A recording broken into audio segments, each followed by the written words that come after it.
Jennifer Grogan, Here. Ellen Jimenez. Karen Laughlin is excused. Michael Marquez. Here.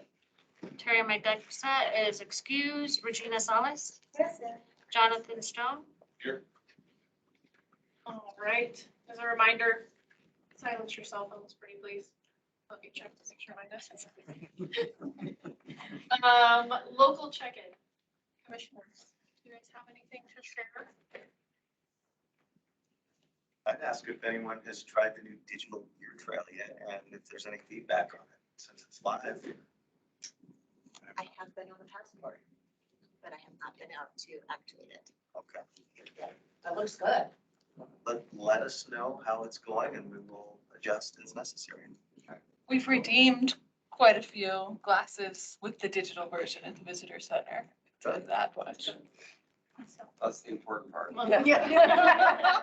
They're doing it. They're showing up. Right. Cool. Well, I encourage staff to do it. Yeah, Royal Brew, right? Royalbrew.com. Is that, it's that. Or you can link through Craft Beer FLG.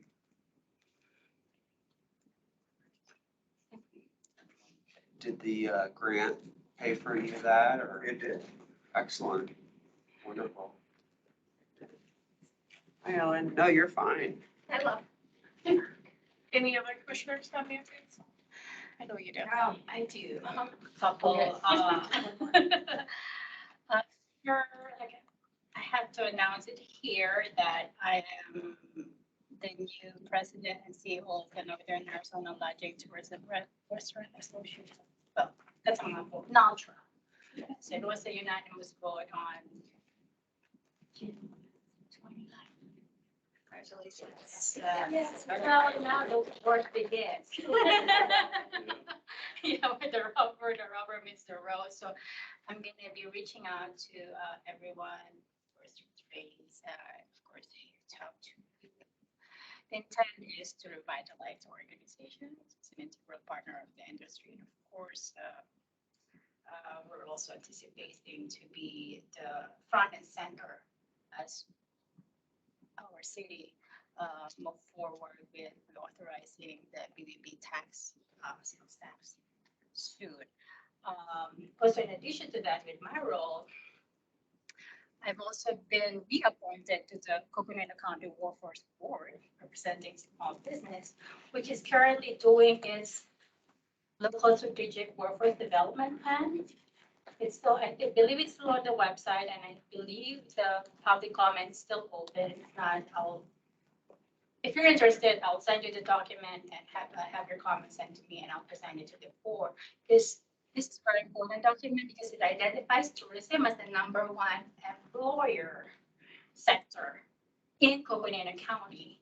And then there's mindful strategic approach in involving business to introduce work-based training.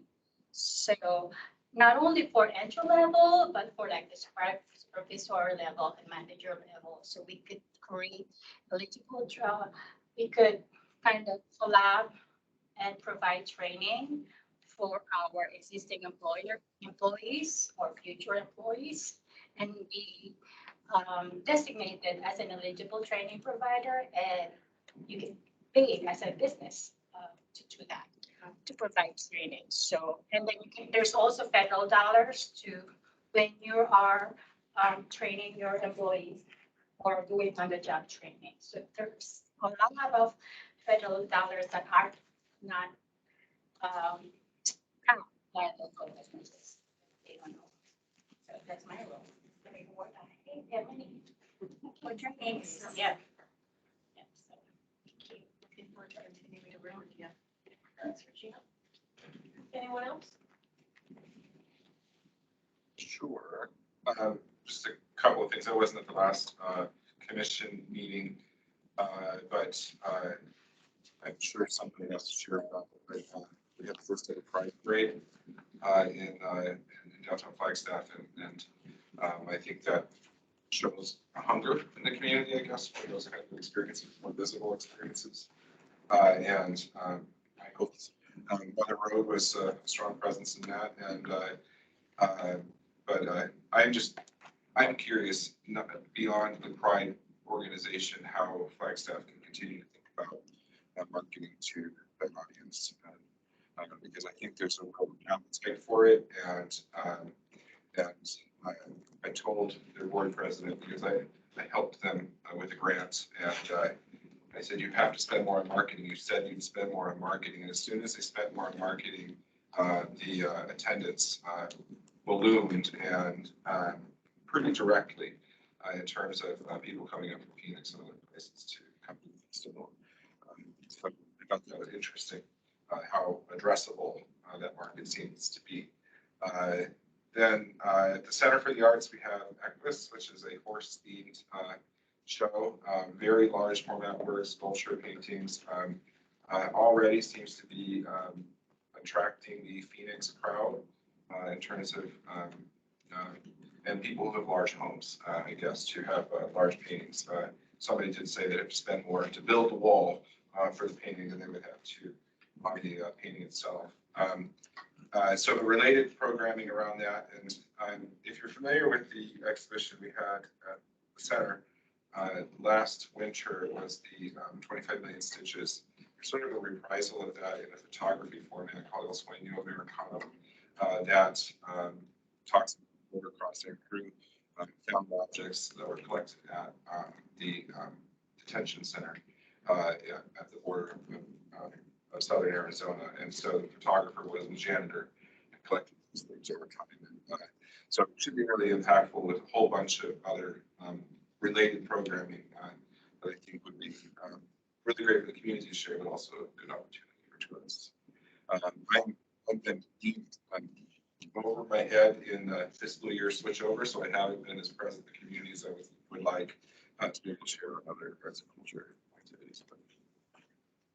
Thank you. Madam Chair. Yeah. Yeah, somebody's gonna have to monitor Teams on your commission meetings, just so you know. Councilmember Aslan is with us today. Thank you, Councilmember Aslan, for being here. I just wanted to share with all of you that I know Brian Gall, our airport director, had visited with you a while back. Paid parking at the airport is in full swing. The first hour is free. Every hour after that is $2. The economy lot is $6 a day, and the terminal lot is $8 a day. It's going very well. We've had a great feedback from the business community, especially that have reached back out to me. They're having no trouble entering the gates, exiting the gates, and they are telling me that they are securely finding parking. And that is the whole premise of this, is to make sure that they can conduct business and they can also do leisure, and they can enter and exit. So no hiccups. And we're very, very proud of the whole airport staff that continue to get this to happen. We are also in negotiations with someone to take the airport cafe over. We're not sure that those negotiations will be completely met to the liking of what we need. If that happens, then we will be deciding what needs to change on that scope of work, and then we will be going back out for RFP. And what I mean is, some of the people that have actually bid for it are used to running food trucks and things like that, and we need to make sure that they can solidly run a business inside a terminal. So there's a lot of conversations that are going to be had, but if we do have to go back out, we'll make sure that this commission and all the commissioners are well versed in how they could help us secure the right person for the airport, especially since we're going to have American Airlines is going to be going from 3 flights to Phoenix every day and 1 flight to Dallas, Fort Worth. And in September, they're going to 4 flights to Phoenix and 2 to Dallas in September. And then thereafter, we are talking about some other routes with them at this time that I can't speak about. So we hope other things might transpire. If we do get another route through American, we will definitely make sure this group knows first. And if not, I want you to know that negotiations with the airport staff and with our other airline partners are continuing. We're getting a passenger demand analysis it's in the middle, or actually at the beginning stages. I don't want to lie about that. It's definitely not in the middle. Done. And once we have that material and that information, we'll be able to share that with our airline partners to kind of legitimize the routes that we tell them we need. Those are some high overarching updates that I felt for this group you definitely need to know about. And if you have any questions for me at any time, please feel free to reach out. Again, thank you for volunteering to be part of this commission. And again, Councilmember Aslan, thank you for being here today. Thank you, Heidi. Thank you, Ray. Speaking of Councilmember Aslan, do you have anything you'd like to add? No, I will just mention, I enjoyed going to Tucson with the team for the Arizona Governor's Tourism Conference. A lot of great learning there. And it was just wonderful to see the dynamic that the Discover Flagstaff team has together. Just really appreciate feeling a part of the group. Thank you.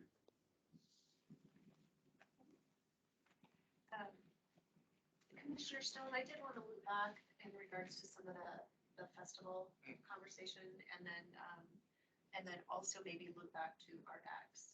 Okay. So in regard to Pride, so in regard to Pride, great to hear the growth. Do you happen to have numbers when you say it ballooned? I'd be curious to know where it was and how this year went. I think total paid attendance this year was 3,300. Last year was mid to low 2000s. Okay.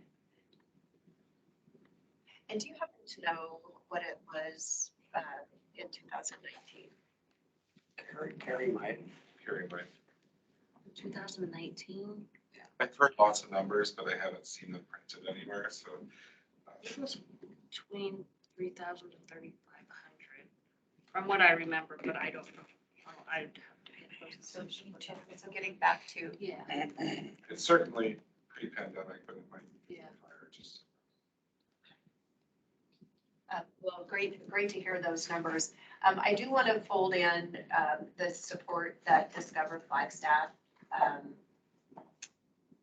pays toward, not pays as in actuality, but how we support the festival vertical. And I think most of us at this table are aware of that. But I do want to fold in as far as Pride in particular.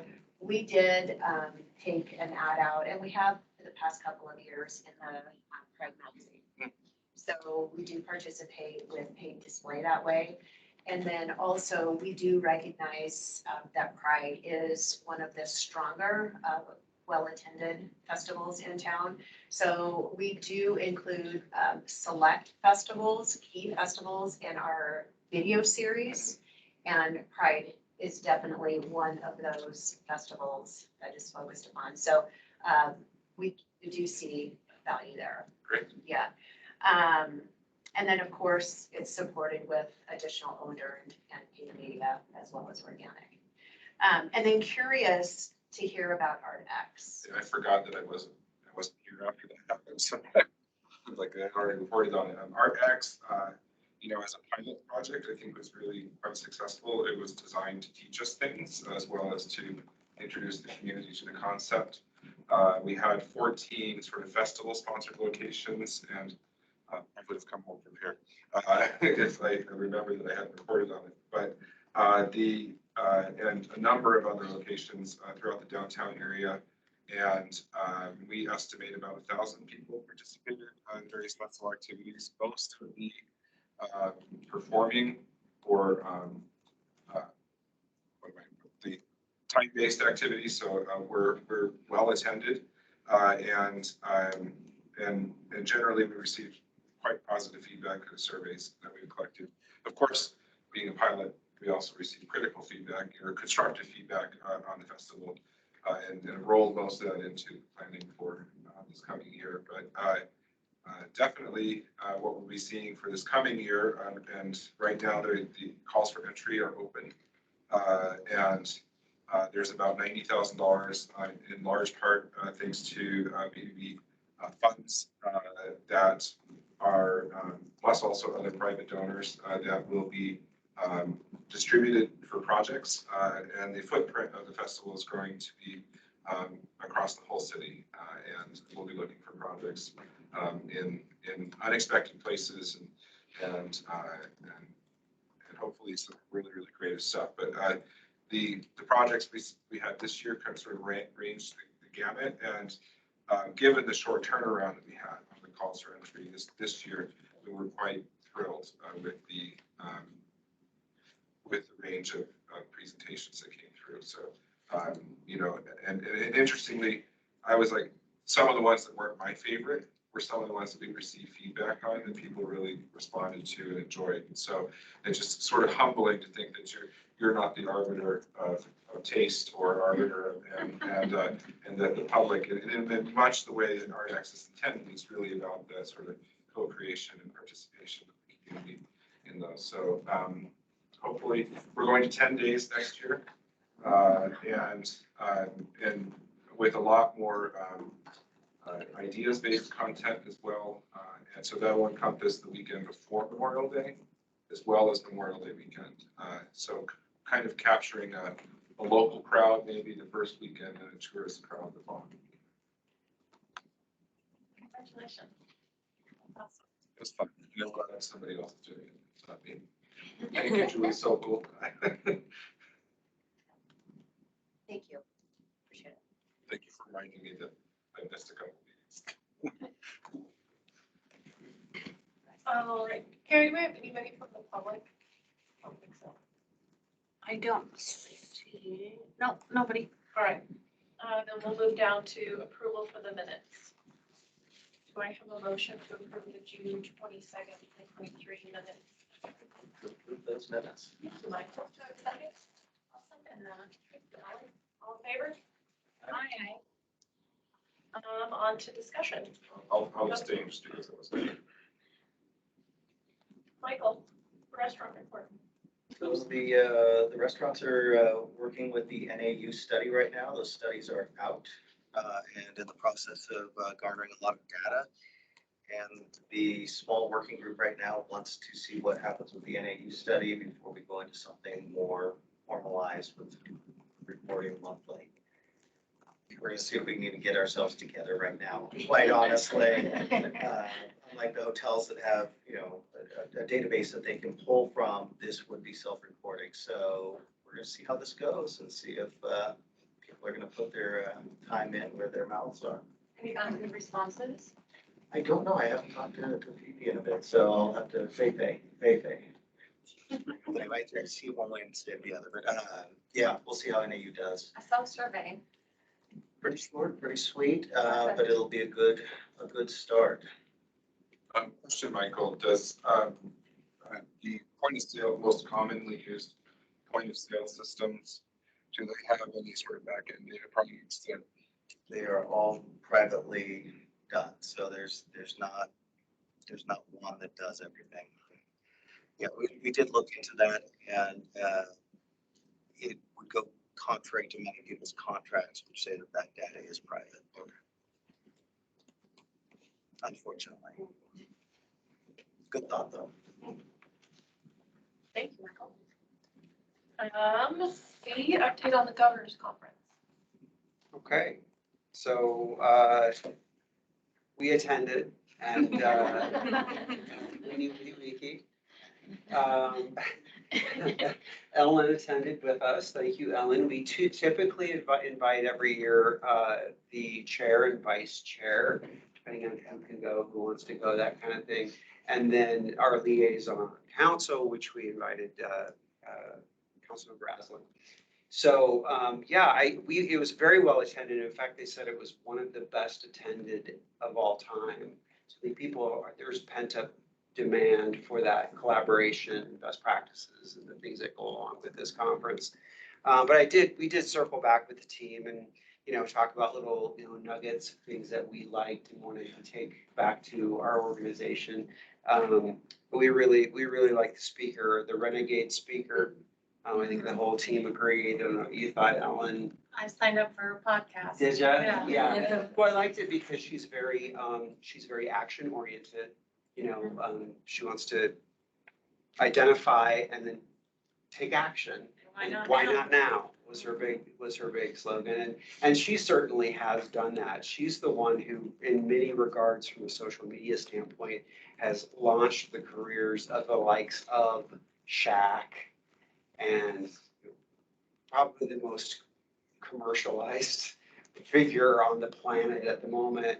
And then a few others too that were really notable. The Rock, also in his league. But they had no idea how to work social media, how to do any of that for themselves, how to do self-promoting and what that meant. And so she's the one who started a company and had clients of that ilk. So she was really cool to listen to, and a lot of really good breakouts, a lot of good, anecdotal information from other bureaus of what they're up to, both challenges and things that were successful. So I will leave it at that, but I'm happy to, Councilmember Aslan, if you have anything additional to mention on your experience, or Ellen, or the team for that matter. Sure. A nice takeaway for me was the final plenary discussion on the morning we departed. Trace, maybe you remember the name of the woman. I think she was from ASU or U of A.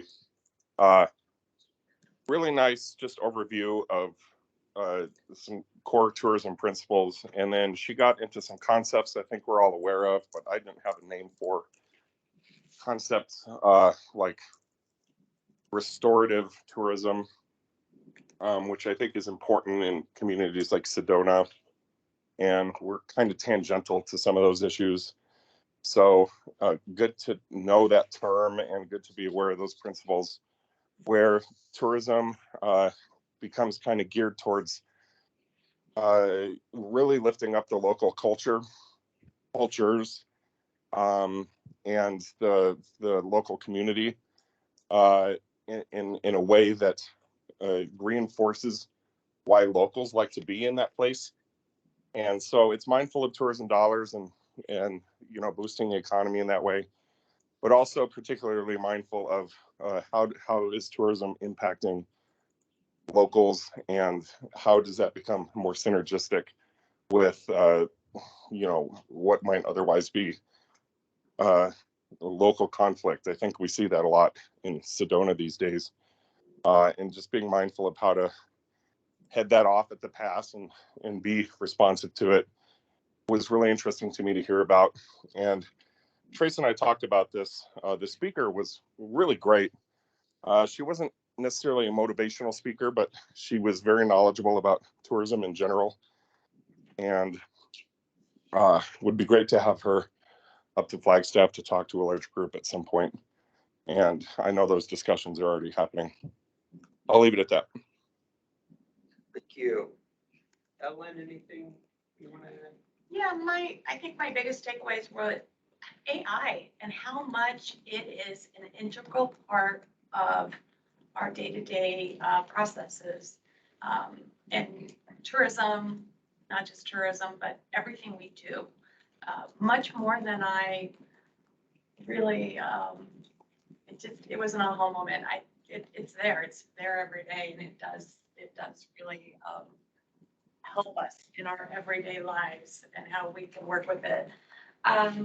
Definitely the sustainability piece and how our communities can work with that. And then we had some conversations ourselves about how Flagstaff does this. Your team does this already. We do a lot of everything that they were pushing and encouraging, especially on the sustainability piece, with our community, and how we're such great partners.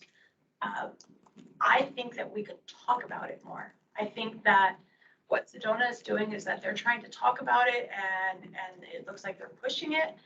We've been doing this, and it's happening every day. I just feel like we probably need to talk about it more. They've set up committees and titles and names for this and that, and I'm like, we do this. We've been doing this. So maybe we need to up our ante just a little bit and show that we are definitely more on top of it. compared to Sedona. That's my thought. But yeah, it was great. And thanks for, the invite. Sure. And yeah, you guys rock. Way to go. Tito. Can I also chime in? Sure. So I, just for the record, I attended the conference on behalf of Naltra. And My the name. apologies for not pointing that out. Sorry, it's all right. Too much going on. First of all, just kind of, I have two input on this, just to continue the discussion on the speaker on global sustainable tourism. It's Dr. Kelly Breaker. And of course, she expounded on it's kind of like criteria for global sustainable tourism, and they have certain criteria for hotels and accommodations, tour operators, destinations, government, business travel, corporate and business travel, and travelers. And I think, just to add a finer point to Madam Vice Chair, is perhaps for our next, and this where Naltra can be involved, and especially for the hotel industry, is how can we push this criteria to be embraced and adopted by our industry, and because we're already pushing it as as sustainable ecotourism, and we're having these awards every year, but how can push it further, and in accordance with the global sustainable tourism criteria. Also, I had the chance, because there was a long line in the ladies' room, I had the chance to chat with the new director, AOT director, Lisa Furias, who's planning to do the kind of like this discussion about the rebranding of AOT, and she promised that she'll be here in the fall-ish. Just kind of visit fall, because the fall season, and get a gondola ride and a sunset ride and stuff like that. Just in that conversation, waiting in line to go by.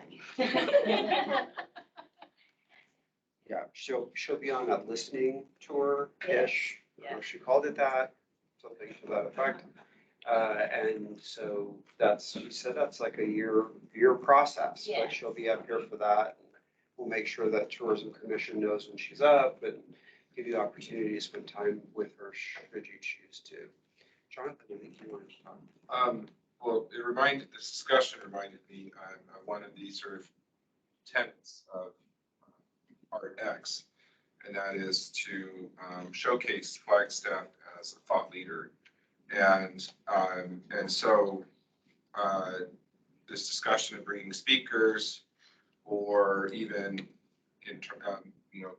tapping into the expertise of our community, I would encourage Discover Flagstaff and all the city divisions to think about how they might tap into that framework to foster community conversations, but also to present something they think is valuable.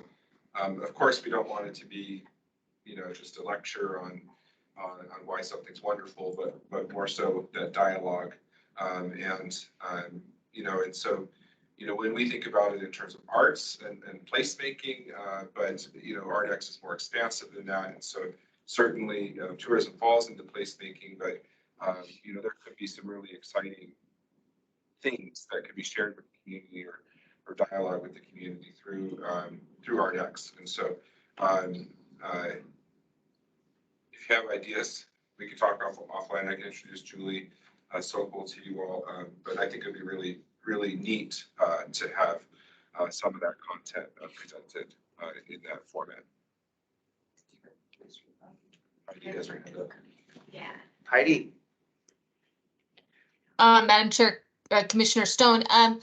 Commissioner Stone, I was thinking that to place make it more, has there been any consideration of doing something like ArtX and then, just small underneath it, Flagstaff, to let them know that when they think of ArtX, they're thinking of Flagstaff, or FLG, or something to that effect, to give it a little bit of a Yeah, there's two variations. If you're talking about the logo, there's two variations. There's the Flagstaff mark and then there's the Art and Ideas Experience mark. So we do have that mark. And I will share that with Julie to see if we can increase how frequently that mark is used. All right, awesome. Thank you. I think it sums it up for that, Madam Chair. Thank you. Sorry I couldn't come.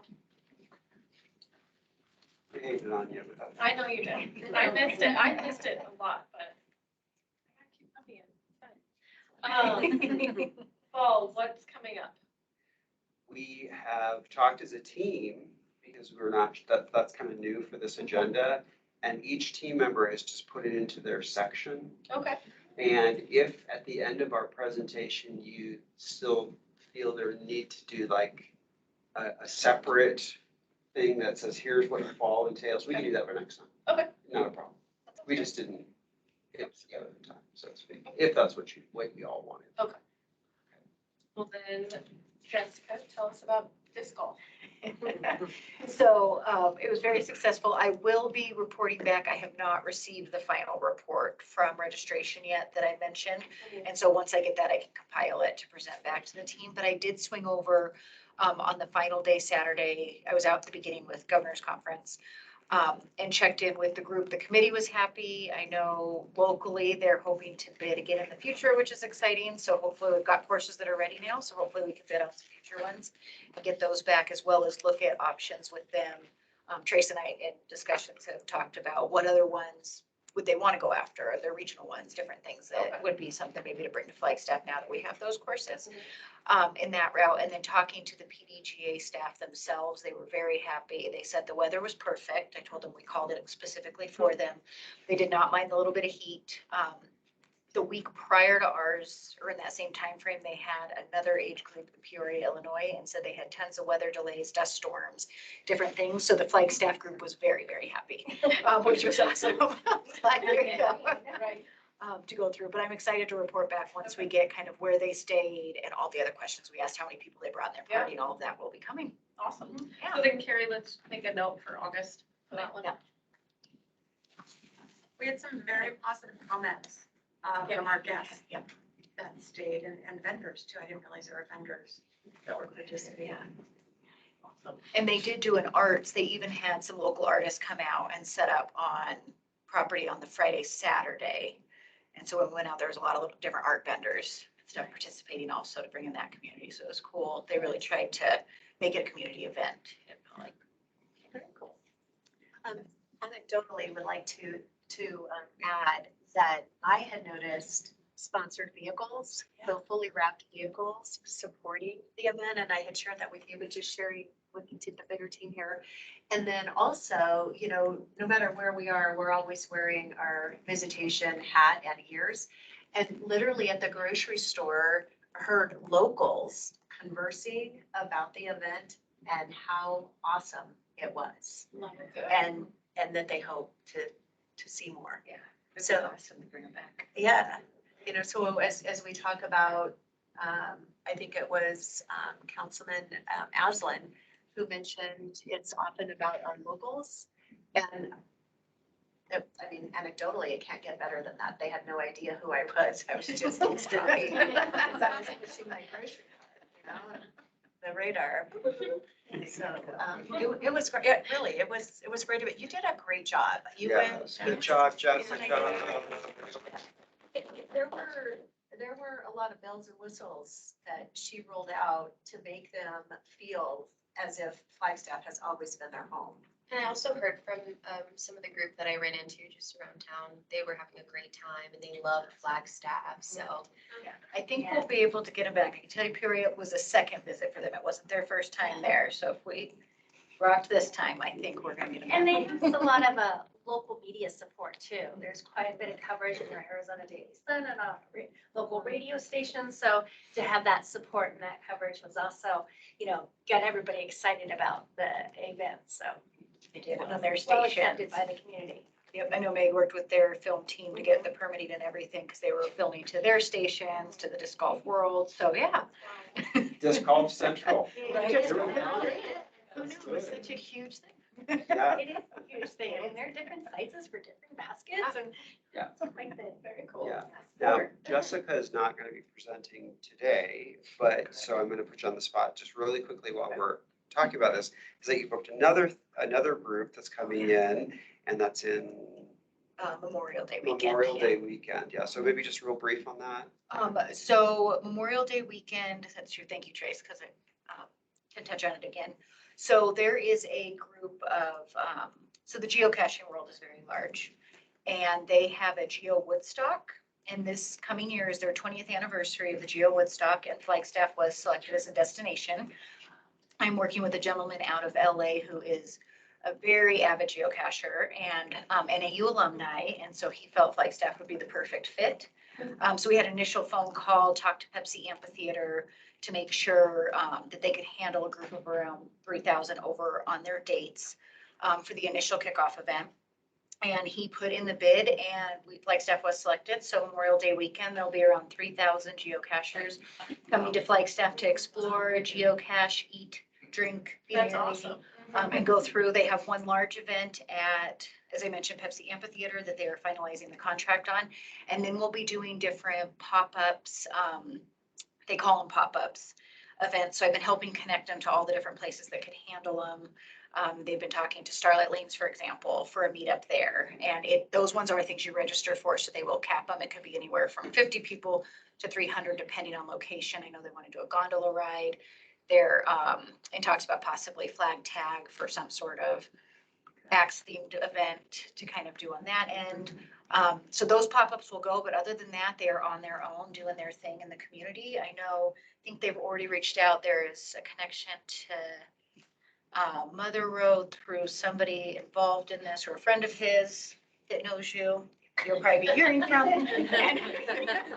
That I was told. I just nod and smile. when- Yeah, I do. It's easier They that get way. excited, but I did connect him to Dylan to start the conversation of, they want to create, there are adventures they can create as well. So that could be a brewery trail adventure, where in the geocache app, in addition to getting their pint glass, they would check in. And maybe the last stop could be the visitor center, and they show their app as well and pick up a pint glass, for example. That would be one. So it's just I did not realize that. I've learned a lot in the past 2 months about geocaching. Go ahead, John. Coincidentally, one of the community brainstorm ideas when the Ardex concept was being thought about was geocaching as a particular activity.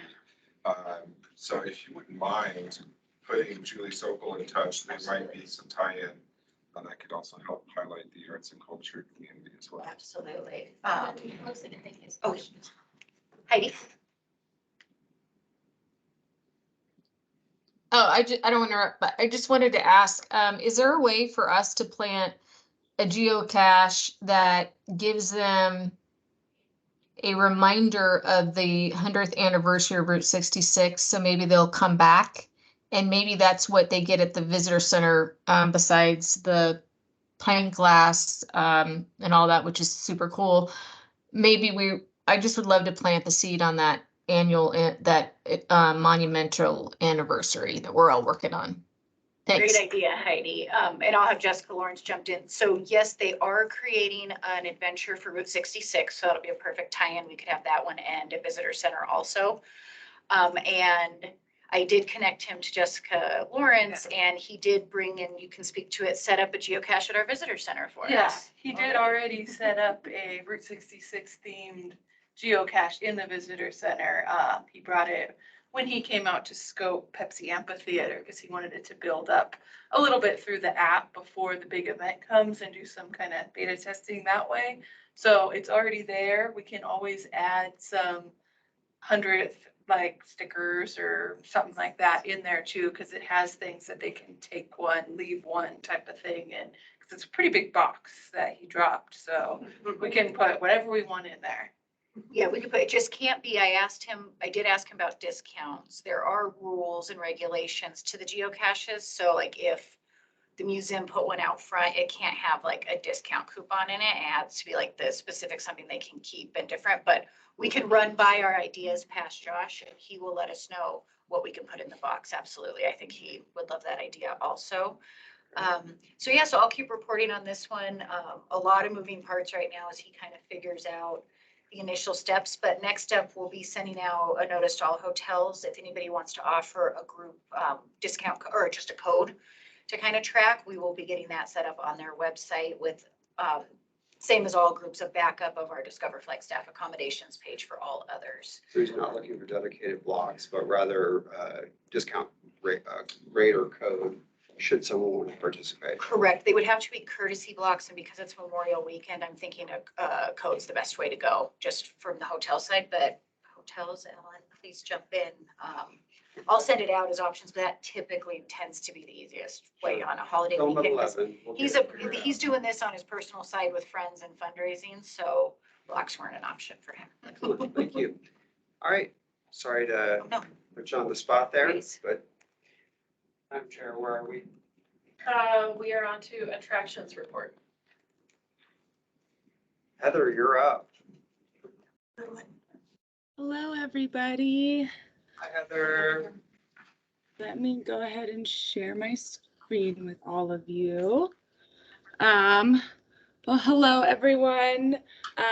My name is Heather Craig. Again, I'm the Marketing Operations Specialist at Lowell Observatory, and I am here to bring the monthly update for the attractions report. I do apologize that I was not at the last meeting. I am currently in the process of moving to Utah, but I will still be working for the observatory remotely. So I'm not going anywhere, but just moving locations. Great. We're in Utah, Heather. Ogden, Cool. so just north of Salt Lake. So I'm super excited. It's just kind of been a bit crazy. But yeah. Understandable. Thank you. Yeah. So here are the raw numbers for June. Unfortunately, we do not have numbers from the Grand Canyon Railway and just the Grand Canyon as a whole for May and June. They've been a little late getting that into the National Parks system. So once that updates, I will get those numbers in there and out to you guys. But they're running a little late on those numbers. But here is what June looks like kind of year over year from 2019. We are seeing really great visitation from Meteor Crater. I think with the heat, it's a really great place because they've got their indoor area. And I think, again, with the extreme heat, it's been interesting for the visitation comparative to, being out at the Grand Canyon. It could be a little hot. So here is the overall total visitation. This does include past years of the railway. And so this graph here removes those railway numbers for June. And so we're able to see a much better comparison of what it would look like without the Grand Canyon numbers. So we are not exactly hitting 2019, but we are coming back and doing much better than 2022. And then this one you guys have seen, again, no Grand Canyon numbers for May and June. I check it every day. Once we get there, once they put them in, I will have them out to you guys. And then here are temperatures. May was a little cooler, and then June back up into the 74-degree average. And so we're still waiting on those monsoons to come in. So hopefully we get some good rain down in Flagstaff soon and help drop that heat and allow people to be outside for a little bit longer. And then coming up, the observatory is going to be at Movies on the Square all season. There's a new collection center opening up over at the Museum of Northern Arizona. Get out to Snowbowl. They've got their summer tubing and their bungee jumping. So all their super fun activities. as well as Flagstaff Extreme. And then the Arboretum has got some really awesome events coming up. They have the International Raptor and Falconry Center flying team coming out to the Arb on August 5th. So that would be really cool to go see if you're feeling like you want to see some raptors.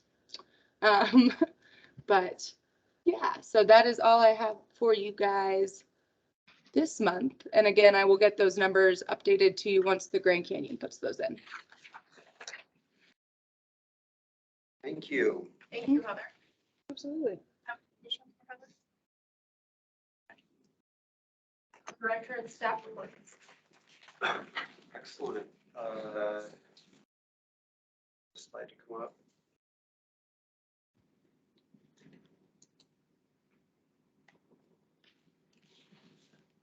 Cool. Next slide. So, Madam Chair, Vice Chair, Tourism Commission. Thanks for letting us present this today. We are both looking at last month, current, and then a few forward thinking bullets for you. We're going to start with traditional accommodations today.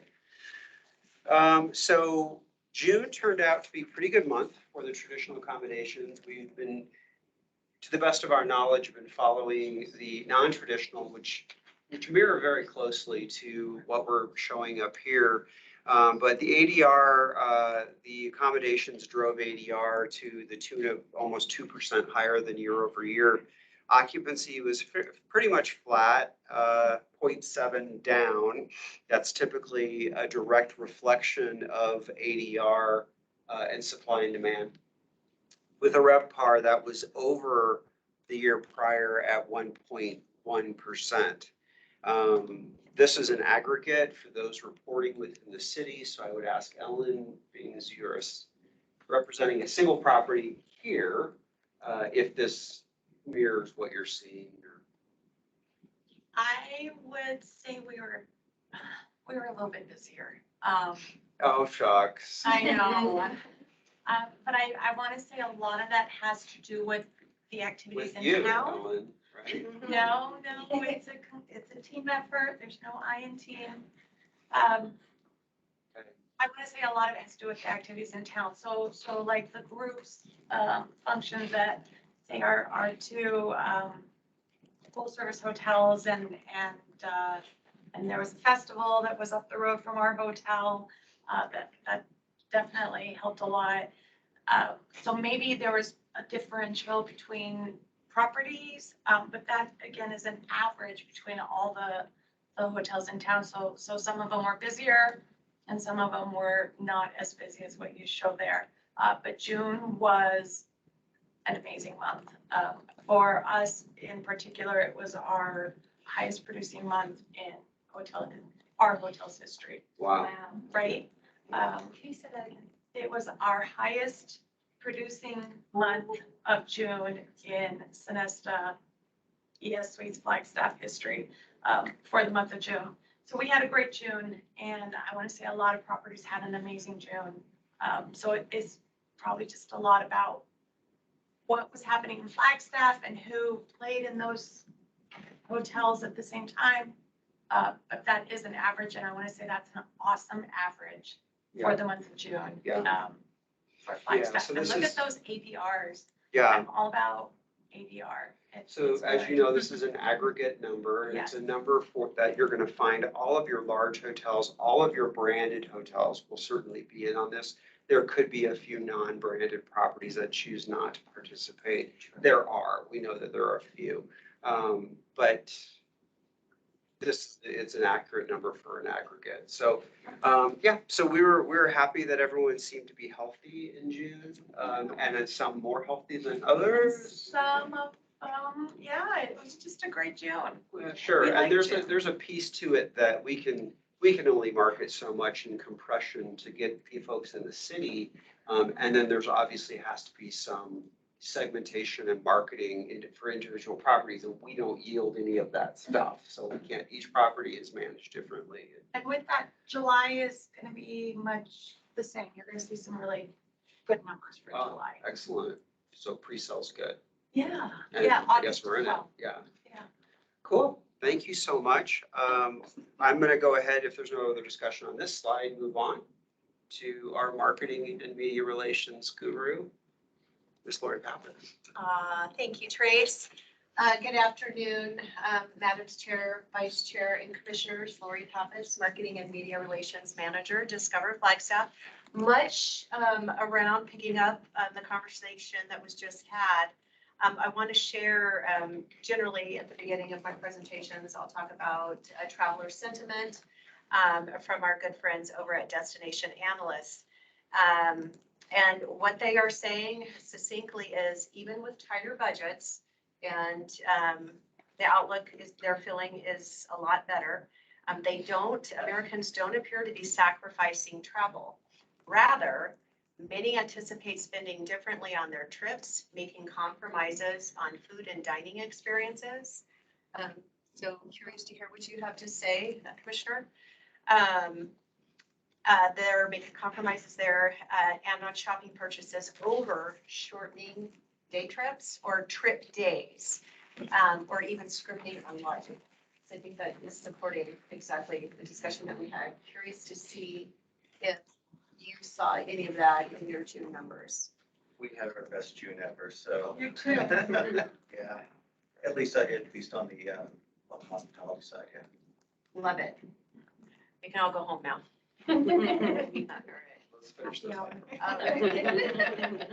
All right, next slide, please. So looking at our June paid digital,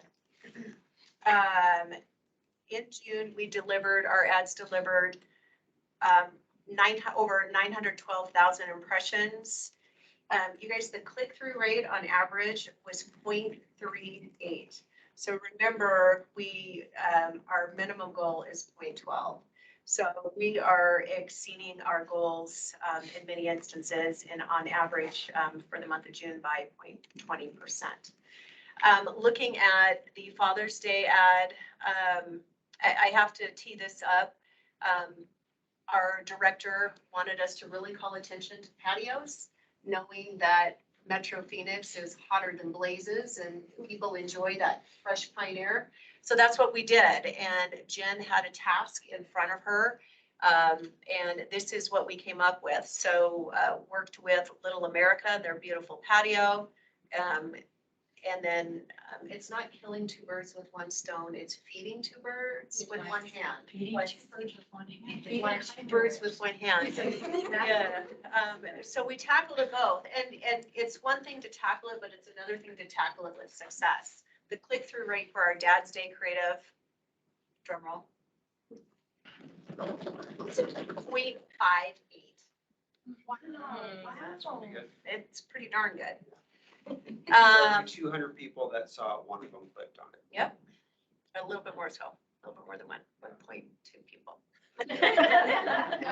You really. 0.2 counts. All right, be fire aware. This message continues even as we look into July. That creative had a 0.44 click-through rate. As grand as it had a 0.45 click-through rate. Things are awesome, and I'm going to get to that AstroTourism ad here in a second. Video, our video completions were at 78%, which is 8% above our benchmark. AstroTourism. So this particular ad on the right, and it is in various sizes. This is funded by our AstroTourism grant, which is part of the Arizona Office of Tourism VAI grant program. Ads are served through a different vendor. So the three ads to the left are served by Datify. I think many of you are familiar with that vendor. And through the grant process and working with our partners, we are serving those ads through a different company called Travel Spike. It's our first partnership with Travel Spike. And this creative received 1.8 million impressions during the month of June. And its click-through rate was 0.11. So that is an industry standard. In June creative that is not up here, Flagstaff 365, 42,436,000 impressions were served, a 0.62 click-through rate. So what is this telling us? So we've heard the business was great for the month of June.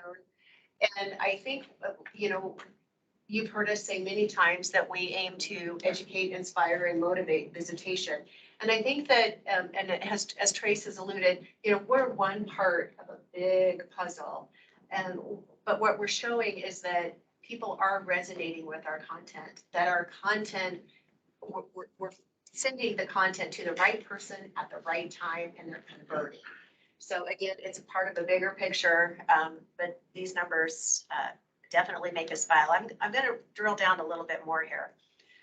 With these ads that were served, we observed 13,775 visitor days in market. So people that were served an ad were seen in market.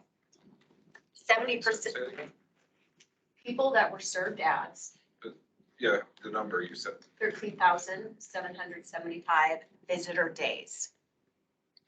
70% came from Phoenix, 10% from LA, 4% from Albuquerque, 4% from Tucson, 3% from Vegas. We're loving on Vegas.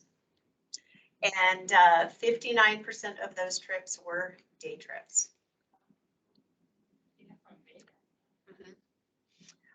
When they were observed in market, 23% were enjoying the outdoors.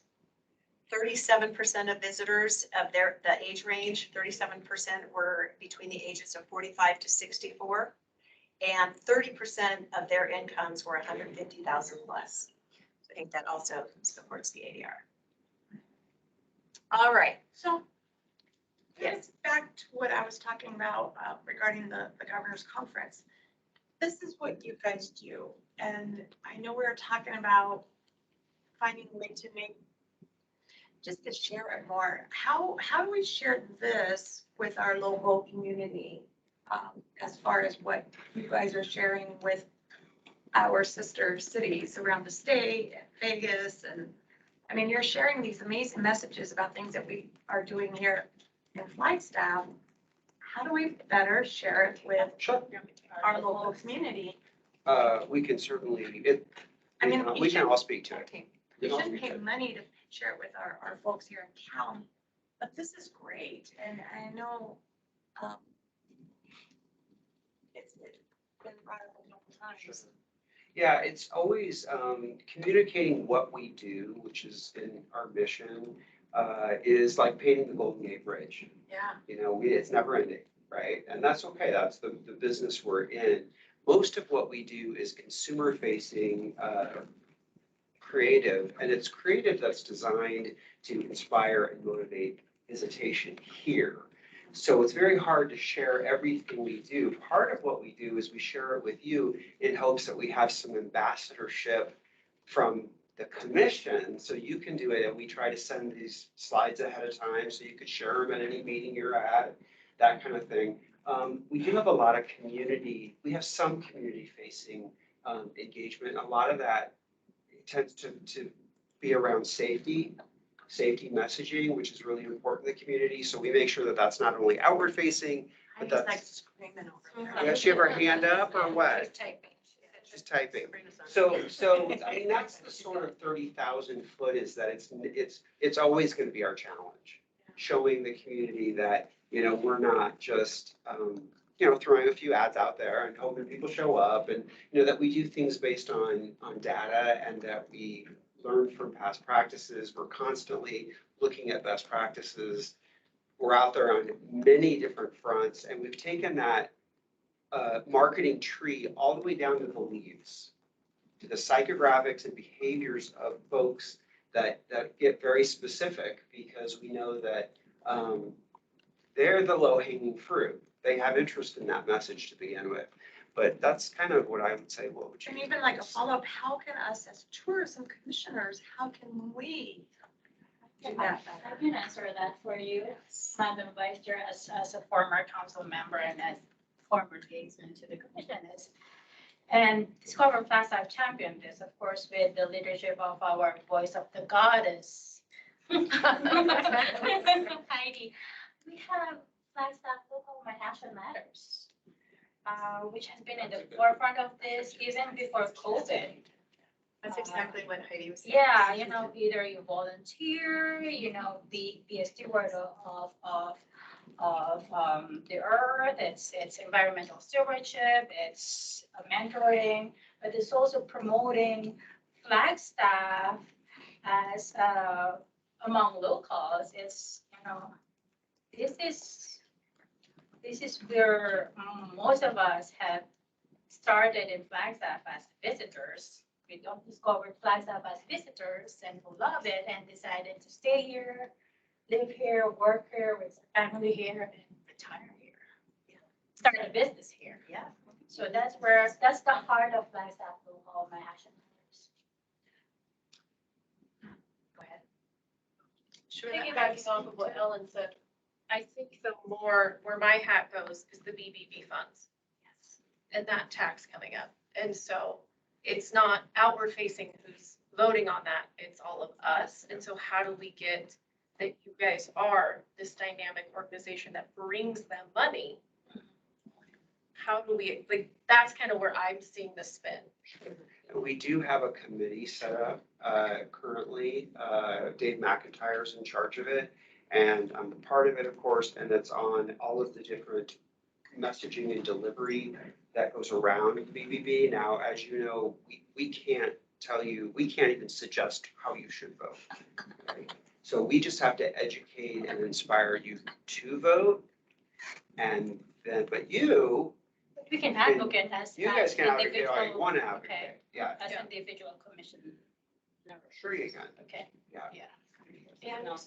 and we put out a month. Hey, Trace, Yes, Heidi, I you're just up. wanted to share that, if you guys receive my monthly report, everything that, it's always a snippet, right, of what tourism does for the month, which if you even just see that snippet, it's pretty impressive because it's pages long. That is one way, Ellen, that you could share what we're doing on a monthly basis with you know, anyone and everyone. Also, as far as the BBB renewal, we will be coming back to this commission, actually to all our commissions, and sharing our strategy to do exactly what Trace said, and that is to educate our locals on why the renewal is important. And I think what we're going to be doing is getting really granular on that, where people don't understand that when they go to Mother Road Brewing and they, you know, frequent Michael's establishment, that money in turn helps to keep the Little League, you know, park that their son plays on, it maintained. And so we just need to make sure they understand what we mean by quality of life. And some people don't understand that because they think, wow, I'm on Milton Road and these, you know, visitors are trying to get to Snowball and they're really on my nerves. So we just have to get them to understand what a 4-season quality of life means. And we're going to be putting a lot of those assets together.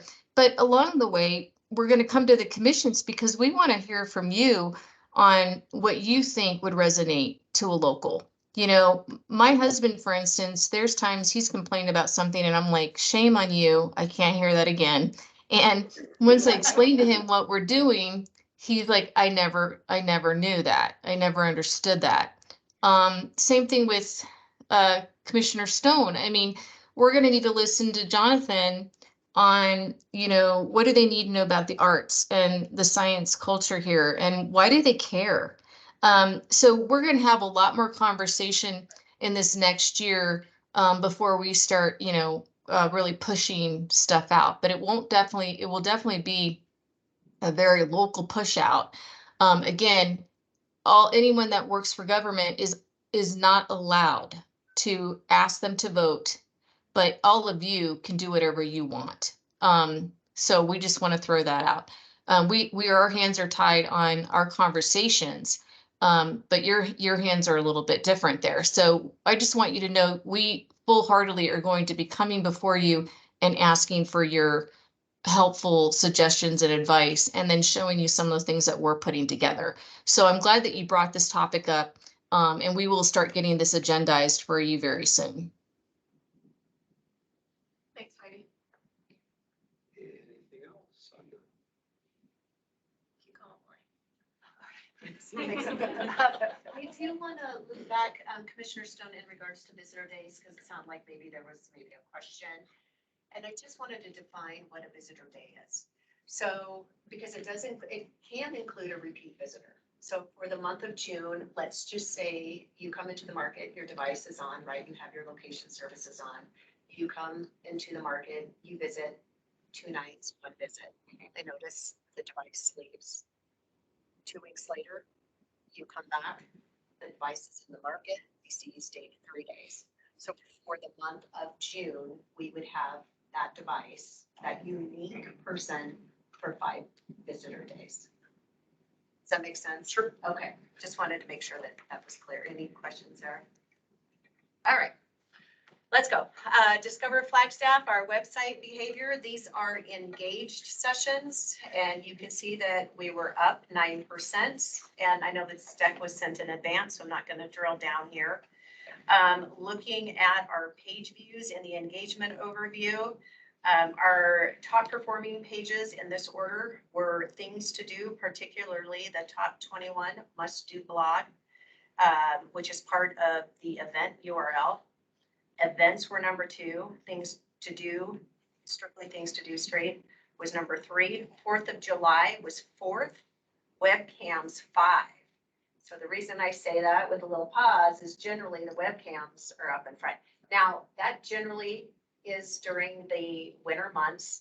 But last year with fires, webcams did resonate a little bit higher. So just kind of pointing out some differences there.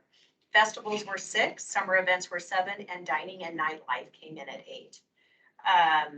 We enhanced content on the restaurant page. We optimized the hiking page and trails page, and Sabrina's going to tell a good story there in regards to our Trails Passport. We enhanced the pet-friendly patios page, working in tandem with the paid creative. And then the team also optimized festival content and particularly the Celtic Festival. Any questions there? All right, and the gas pedal is still down for festivals, especially as we lead into toward the end of summer and as we gain momentum for fall. Next slide, please. Looking at things to do, here's, again, just an easier way to, next slide, please. To consume how the website is performing in comparison to previous years. These are our engaged sessions. We were up 9% compared to last year. Our festivals trajectory also, next slide, please. I think I'm a little out of order. There we go. Festivals, I guess I'm kind of nerdy here, but I love seeing how the trajectories shadow from year to year. But then it's even better, right, when it outperforms. So that's what we're looking at here, a 64% gain compared to last year. Dining and nightlife, again, throttle is down. We are working very hard on back-end meta tags, metadata, creating new content, optimizing keywords, getting into the nuts and bolts of GA4 and what those bots are looking for. So we're seeing some good movement there. Lori, does the commission know about our relationship with Mountain Mojo in regard to our website? Yes, okay. Yep. Sure. And actually, holding on to that, Mountain Mojo has been a great partner. They are helping us scrape our site, poking holes at it, which of course creates a lot of opportunity. And so the team was working very hard. We've got Candace isn't at the table. She's also working really, really hard at it. And of course, So it's a partnership where we're making sure that a second set of professional eyes are looking at our #1 consumer facing piece of creative or owned piece of media. All right, I think I can safely say 2.4 million page views this past FY. It's a lot of eyeballs. Next slide, please. Looking ahead. Do we want to play the video? Sure. All right. This video is supporting astrotourism.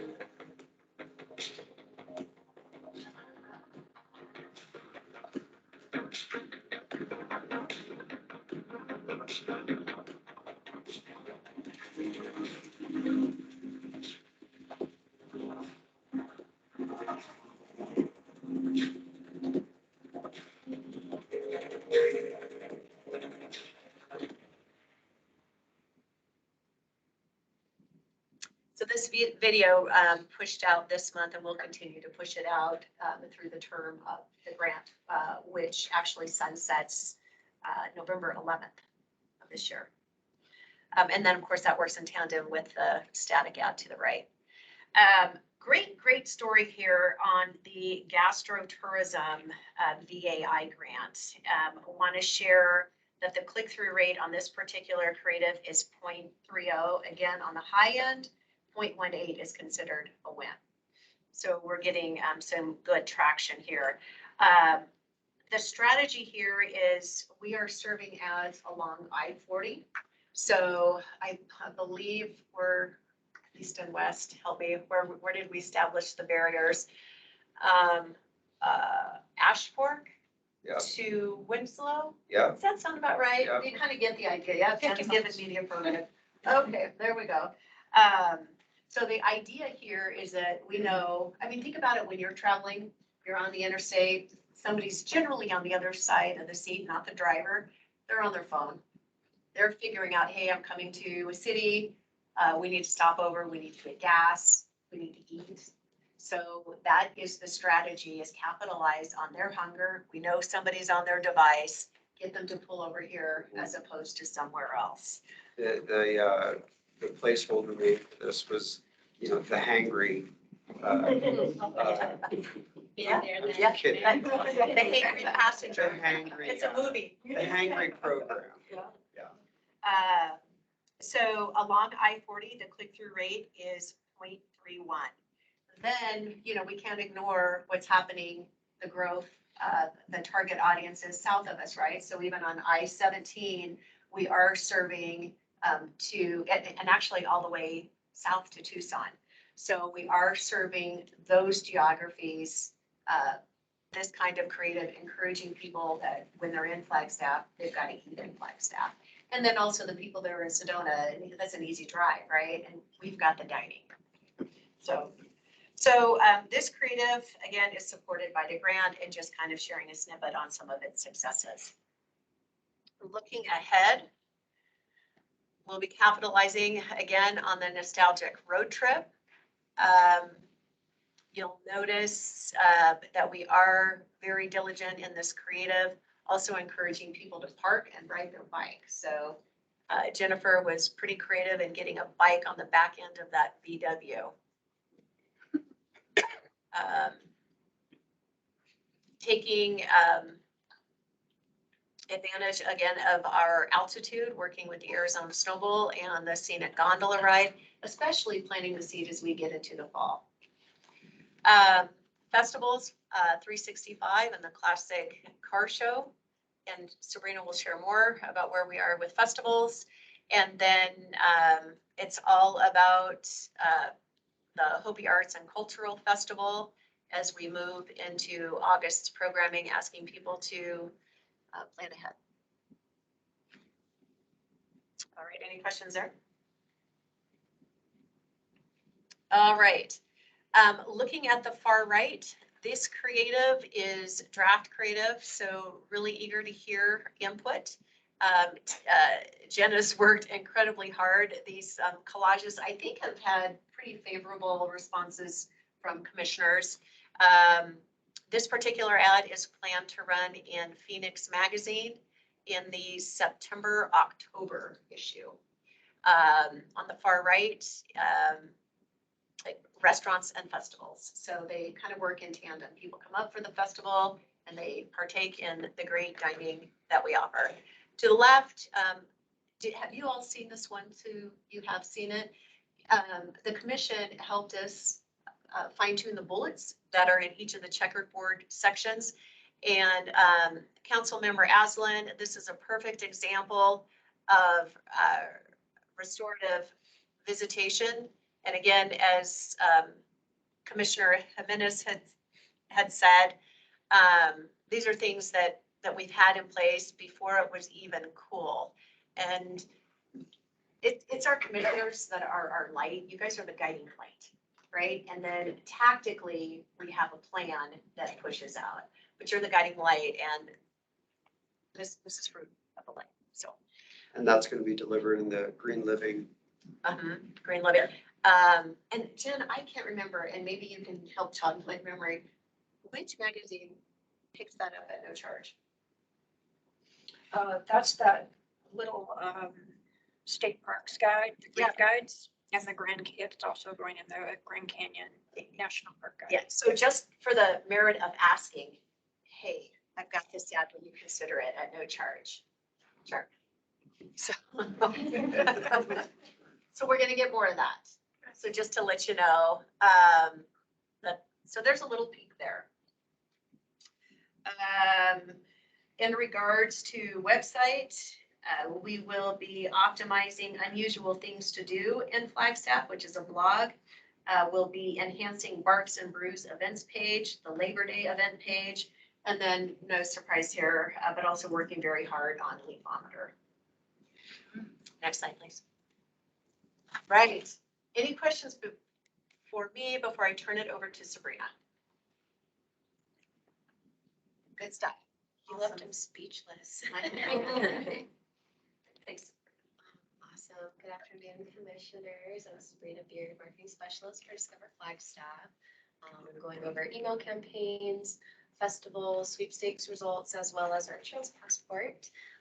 And so I'm pleased to loop back on our earlier conversation about responsible visitation, fire messaging.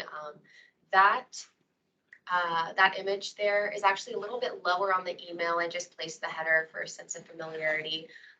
Our section of ways to be involved is the most popular section. It's a little bit lower. And it's a great way to get people to read more of the content as they scroll through. But Fire Aware was actually one of the top clicked links. So people learned more about what the different stages mean and to, of course, inform themselves to know before they go and get that pre-arrival messaging out. We had a really high click-through rate of 4%. Sorry, I'm going backwards. So benchmark is actually 1% for community emails. So it's really great to see that we're surpassing that benchmark, that people are really engaged with our content. And we did have a high open rate of 57% out of our 1,500 opt-in list. And So they could have read the whole thing and not clicked on anything, right? So 57% is really high for an engagement. For it is. Open rate. And the benchmark for industry average is only 40%. So seeing that 57 just is awesome. And most of the content in the email is supporting our pillars, all of the content. We do have an action section that shows people engaging in the actual pillars as we lead into the content, encouraging them to seize the opportunities that are presented in our ways to be involved section. So other top clicks were our Trails Passport, which loops back with that responsible visitation, and the restorative tourism that we're trying to encourage by distributing our travelers on trails less traveled, and Plantasia, a new vegan restaurant that just opened. If you haven't been there, definitely check it out. It's very tasty. And that was for supporting our support local pillar.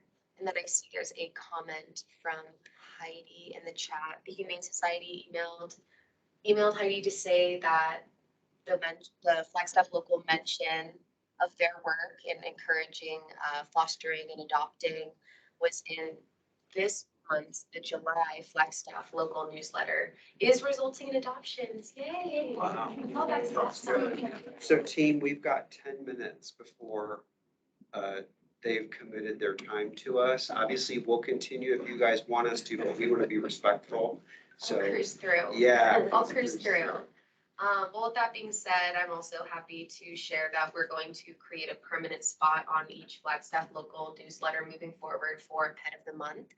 So just to create a permanent spot. So let's go to the next slide, please. We're gonna go ahead and have Ralph present what you were next, and then we're gonna call it good for today.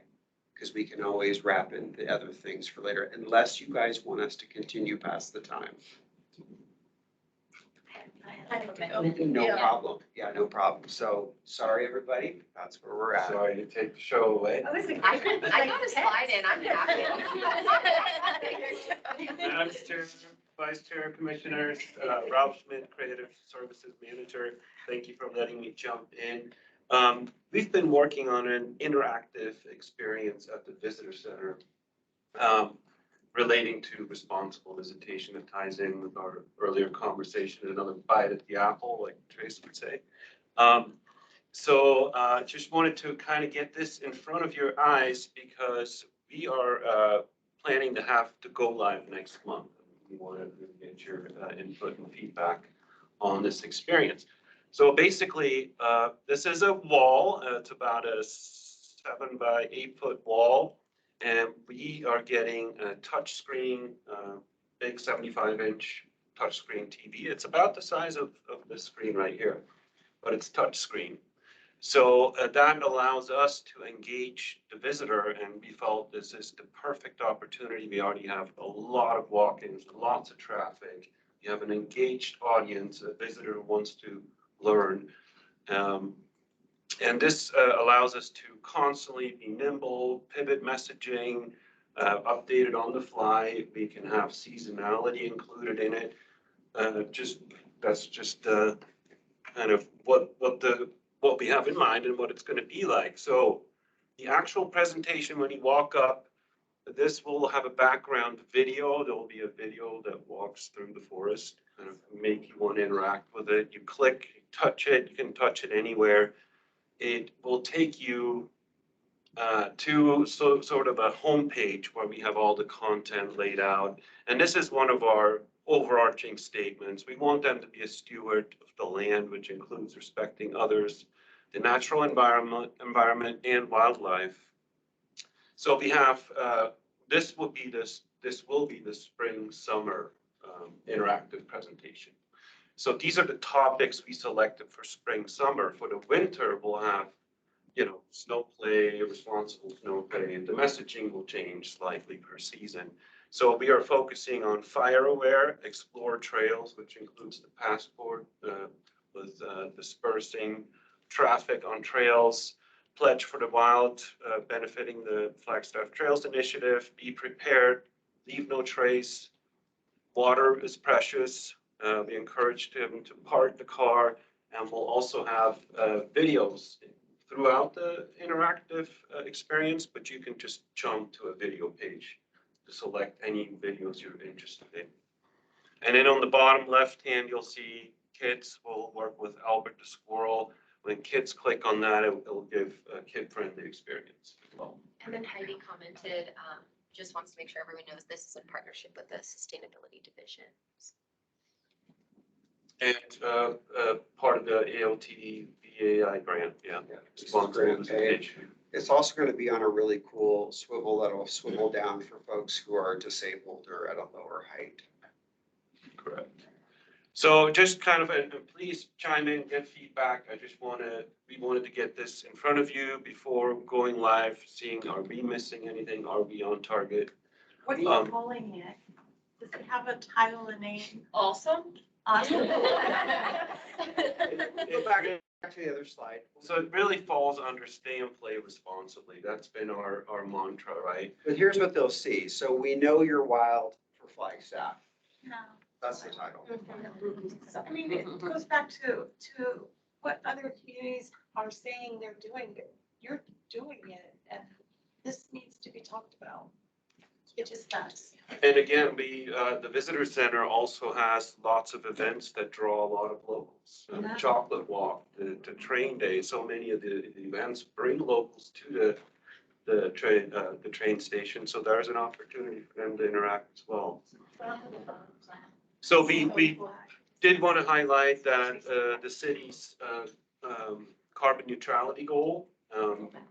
We're giving very limited information because we expect them to interact with this maybe for 3 to 4 minutes. So we want to give them and inspire them. If they want more information, they can scan the QR code to take action or learn about the carbon neutrality plan in further. Then, of course, fire aware. This is right now just a general page. This will change to whatever fire restriction phase we're in. Again, there's going to be a QR code. There's a video they can watch for that as well.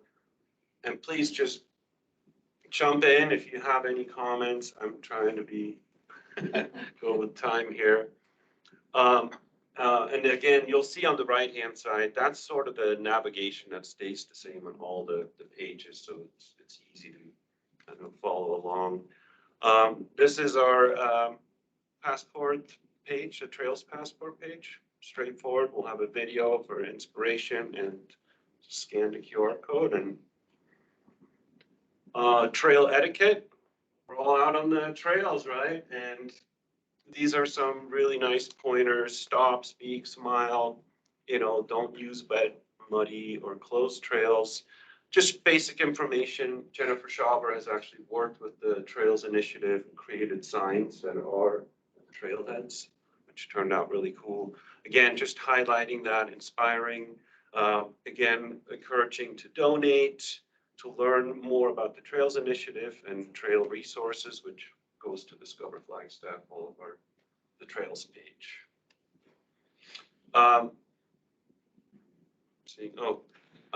This is also, and you notice, because this is a grant, it is a partnership with AOT. Their logo is on the top right. AOT has partnered with Leave No Trace, which is a brand. And rather than us try to rebrand all that, we're actually partnering with AOT and we're bolstering their message. And this is what they have come up in partnership with Leave No Trace to plan ahead and prepare, stick to trails, trash your trash, leave what you find, be careful with fire, respect wildlife, and share the outdoors. There's what you can learn about that. Water, we want to also highlight what the water division does for the city, but specifically with water conservation. And we're giving tips specific to the visitor, like taking shorter showers, turn off the tap, use reusable bottles like you all do. Encouraging guests to, you know, hang the towels up. Don't wash the linens, the towels to save water that way. That's something they can do while they're staying at the hotel. We'll have a really fun video there as well they can engage with. And of course, Pledge for the Wild. It's a bigger program. Heather mentioned Ogden, Utah. Ogden is part of Pledge for the Wild as well. It explains a bit more about the program, just highlighting the main point in green. Of course, encouraged to donate via text or scanning the QR code, and they can learn about our wild places. And that's going to be a video and a webpage as well. Park your car. Heidi mentioned sustainability. That's a big part of sustainability, a big push to park your car. So we have resources for walking. The QR code will take you to all of our walking tours that we have available. Be encouraged to bike around. If you didn't bring your bike, we have a list of bike rental places that they can scan and find. Encouraging to use the bus or carpool. That will link to the NATE bus schedule. And while they park their car, take advantage of our free charging stations. So that QR code will take you to an app that will find the free charging stations.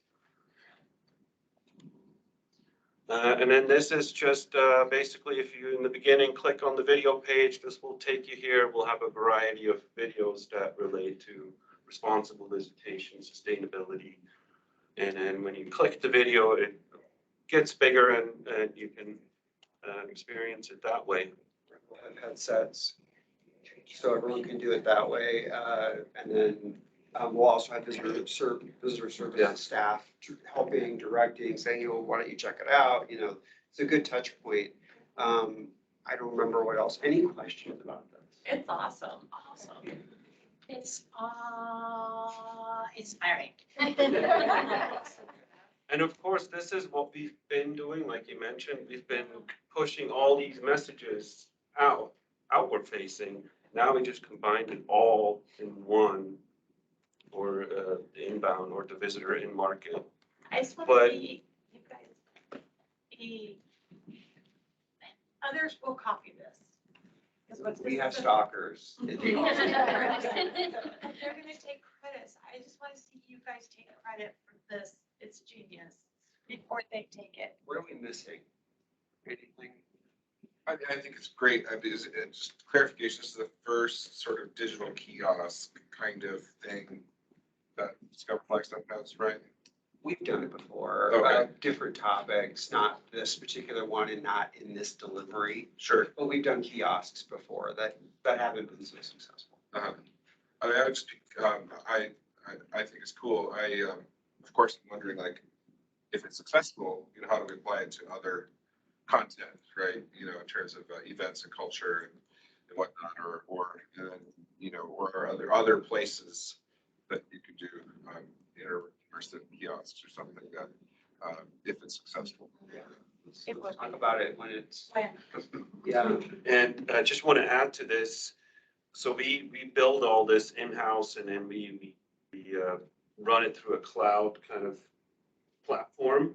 And the really cool thing about that is we can just add any screen to another location. So let's say we want to run this at the airport. All we got to do is buy a touch screen, hang it, and we can send that whole presentation The to airport's there. a great idea. The airport, the mall, there's many locations. There's even when we're at trade shows, and it's what you reminded me of, we can bring a screen to trade shows and have that interaction. And absolutely zero of this was farmed out.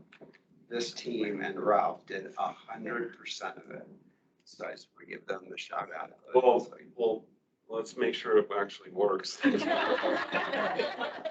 One step at a time. We celebrate this, we celebrate the plateau. We don't wait till the end. Yeah, it's not working. Oh, that's coming. Just make sure the weekend staff has your cell number and they can call you. You're right, we need to get this in front of the community with BBB. Right, so there's And just we a are little- gonna have an unveiling of it, which you guys will all be invited, plus elected officials and city leadership. And that'll be about a month from now. We just thought that might happen before the next one, and plus we want your feedback. If you want us to send this deck to you, because it wasn't in your original deck we sent, so you can review it a little more closely and give feedback, we can do that? No? Yes, please, yes, I have my thinking brain on just because I've done this for smaller as well as way back when, and I had to write and then there's slideshow on the, at the lobby, so I know it's proprietary, it's owned by the city. I mean, how is it possible to have this available to hotels and even restaurants to have it available as an interactive tool? Of course, the property has to provide the We can do it. 3D, yeah, but it's, yeah, I mean, I can If they have the already think hardware, of we a can few plug it in. properties who would want this at the lobby, especially when there's a long line of check-ins, you're checking in a full tour bus. Oh, Yeah, good point, a little entertainment. yes, which is plus, they're always, it also saves time for front desk, because front desk gets a lot of questions.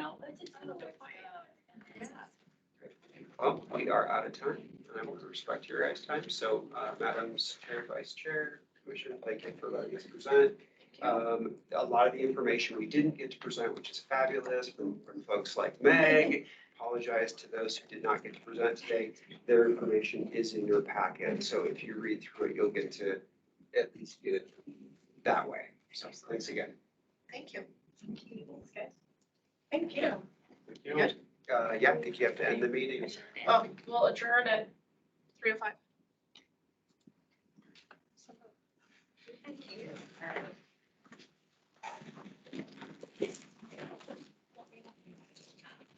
Oh.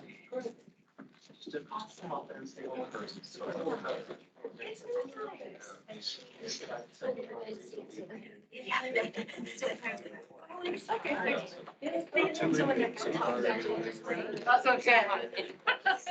I already knew, like, I'm like, we're not even starting. I was all good. That's what it is. You're like, you're like, like, all right, it's